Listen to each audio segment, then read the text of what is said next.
remercier Iqbal, tous ses partenaires, d'avoir demandé à ses collègues de parler ici au nom de la société civile sénégalaise.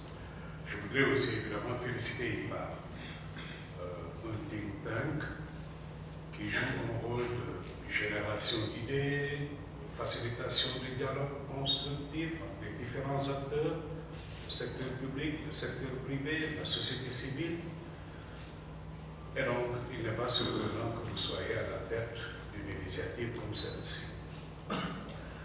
Une révolution des données pour informer le programme de développement post-OMD. C'est bienvenu.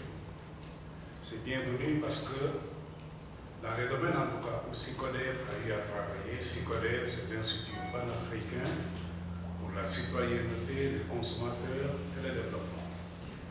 Dans les domaines où nous avons eu à travailler et qui regroupent les thèmes principaux des OMD, nous avons senti réellement le besoin d'avoir des statistiques.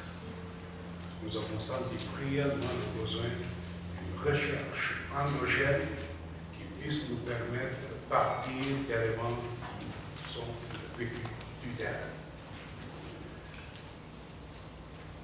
Nous avons tous travaillé, particulièrement à SICODEV, sur l'eau, l'accès à l'eau et l'assainissement.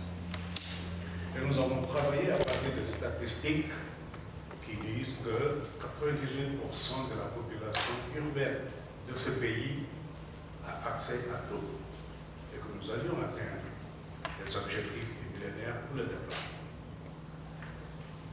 Autant nous avons tous chanté ces efforts, autant évidemment nous pouvons rester aussi sceptiques quand nous sommes devant nos télévisions, quand nous écoutons la radio, quand nous lisons les journaux et que nous voyons les populations des zones périurbaines se plaindre de leurs difficultés d'accès à l'eau et l'assainissement. Ils sont peut-être dans les 2%, mais la répétition par laquelle ces manifestations se font dans les médias peuvent nous pousser à être sceptiques face aux statistiques qui nous ont été annoncées. Il en est de même dans le domaine de la santé, qui est aussi un des domaines phares, parce que 3 des éléments des OMD sont sur la santé. Le gouvernement du Sénégal a lancé un programme très ambitieux de couverture de risques maladie, sous le thème de la couverture maladie universelle. Partons avec une vision fort noble, fort belle, de veiller à ce que tous les citoyens sénégalais puissent se soigner quand ils sont attrapés par la maladie. Et nous partons des statistiques de 80%. 80% des Sénégalais ne peuvent pas se soigner si jamais ils tombent de maladie. Il n'y a que 20% de la population disent des statistiques qui peuvent se soigner si jamais ils tombent malades.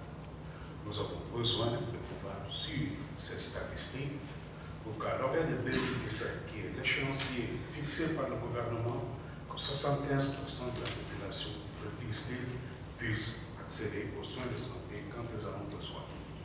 La société civile a besoin de structures comme IPA, d'autres structures de génération de données, de génération d'informations qui puissent nous permettre, avec le travail d'observation que SICODEV va faire sur le terrain, de pouvoir suivre l'évolution de ces statistiques.